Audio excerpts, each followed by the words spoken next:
Agraria untuk Delima sebenarnya sudah mendapat respon positif dari Presiden terkait dengan performa agraria yang ada di desa Delima.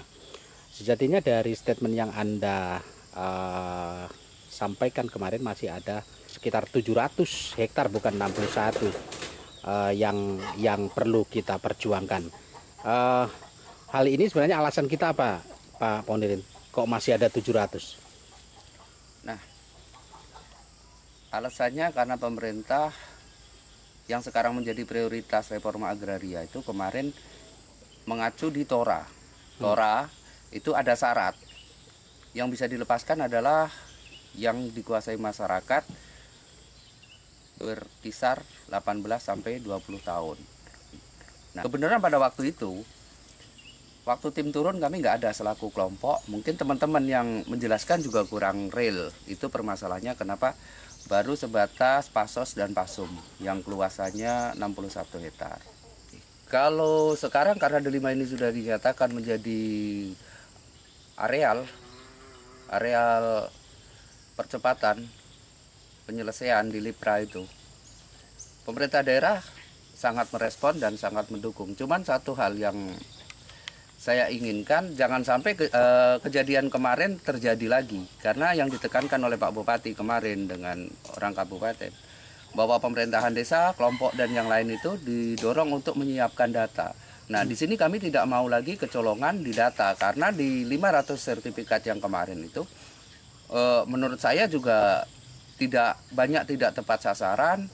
Justru dari salah satu sertifikat yang baru diserahkan itu pun sporadiknya sudah ada yang digadikan di bank. Padahal di program Jokowi, Bapak Presiden kita, itu tidak ada lagi sebenarnya kita membuat sporadik yang mesti mengeluarkan duit. Tapi dengan adanya itu kan bisa dijadikan anggunan. Oke lah, sebenarnya itu menguntungkan. Tapi kalau memang itu benar diurus. Jangan misalnya pekarangan itu beli 1 juta, 2 juta digadekan 10 juta, 25 juta. Tidak diurus. Yang terjadi sampai hari ini kan nggak dibayar. Terus itu sudah ada pamfletnya dari salah satu bank, tinggal tunggu eksekusi aja. Berarti itu kan ada istilahnya mafia atau orang yang dompleng kepentingan dari yang seharusnya itu untuk menjadi masyarakat. Dan untuk yang 700 hektar sendiri yang menjadi Lipra, lokasi prioritas reforma agraria sekarang ini kami pengurus juga belum pernah membagikan, menunjuk, apalagi menjual. Karena kami selaku pengurus dan teman-teman, kami tetap patuh aturan, patuh undang-undang. Sebelum kami mendapatkan legalitas itu keluar dari kawasan hutan, kami tidak mau. Kami mendorong itu mulai tahun 2004 sampai hari ini. Tapi yang terjadi di lapangan ini sudah dari yang di Delima aja ini, 500 hektar persetujuan inklap di tahun 2004, berarti ada 370 sampai angka 400 itu sudah dikuasai oleh masyarakat, udah dijual belikan, bahkan itu udah dikeluarkan sporadiknya. Kalau itu yang didorong untuk dikeluarkan nanti orang-orang itu yang bakal menerima, berarti masyarakat di Delima ini itu akan jadi penonton. Makanya kami berharap pemerintah kabupaten yang ada di desa dan sampai ke pusat mendorong bahwa bagi-bagi tanah yang direncanakan oleh pemerintah kita, Pak Presiden, itu harus tepat sasaran. Jangan sampai masyarakat itu jadi penonton.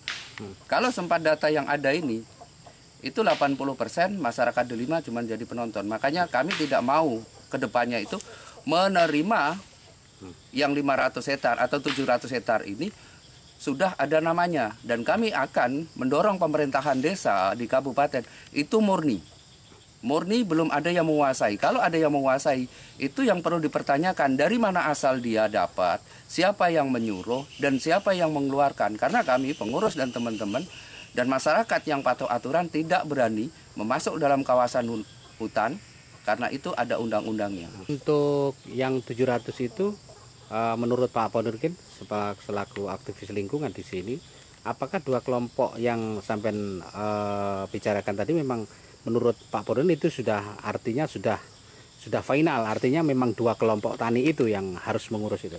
Iya, karena Delima ini kan dulunya ada 2 desa, terdiri dari Bermitem Kiri dan Bermitem Kanan sebelum mekar menjadi satu desa, yaitu Delima. Ya. Nah, kelompok yang kedua, yang kelompok Bumiayu itu dulunya adalah Bermitem Kiri sebelum menjadi desa. Tapi tetap kami dorong, kami nggak mau membedakan antara kelompok Bumi Ayu dan Delima itu karena sudah menjadi desa, satu tetap kami dorong. Nah, kalau yang di Bumi Ayu sendiri itu jumlah kelompoknya awal berdirinya yang RT sekarang menjadi RT 09 bagian dari Delima itu ada 125 kakak dan areal kerja kelompok taninya itu kali 2 hektar berarti 250 kakak. Nah, kalau untuk Delima sendiri kami mengajukan pelepasan kawasan hutan di tahun 2004 karena masyarakat yang sudah menggarap yang katanya di HGU PT Trimitra Lestari itu kena gusur. Kami dengan teman-teman kami punya inisiatif untuk mencari penggantinya. Kami mengajukan pelepasan di areal yang ada di Delima ini terdiri dari konservasi dan PUP. Nah, itu yang mendapat persetujuan Inkrab tahun 2004 sampai sekarang belum terlaksana dan inilah menjadi program prioritas reforma agraria. Jadi kami berharap bahwa nanti yang diserahkan itu bersih. Karena itu jelas orang-orang apa yang bakal menerima, bukan orang-orang yang menggarap sekarang ini. Jadi harus ada ketegasan pemerintah desa, kabupaten, dan pusat bahwa tanah 700 hektar ini saya berharap itu clear and cleaning.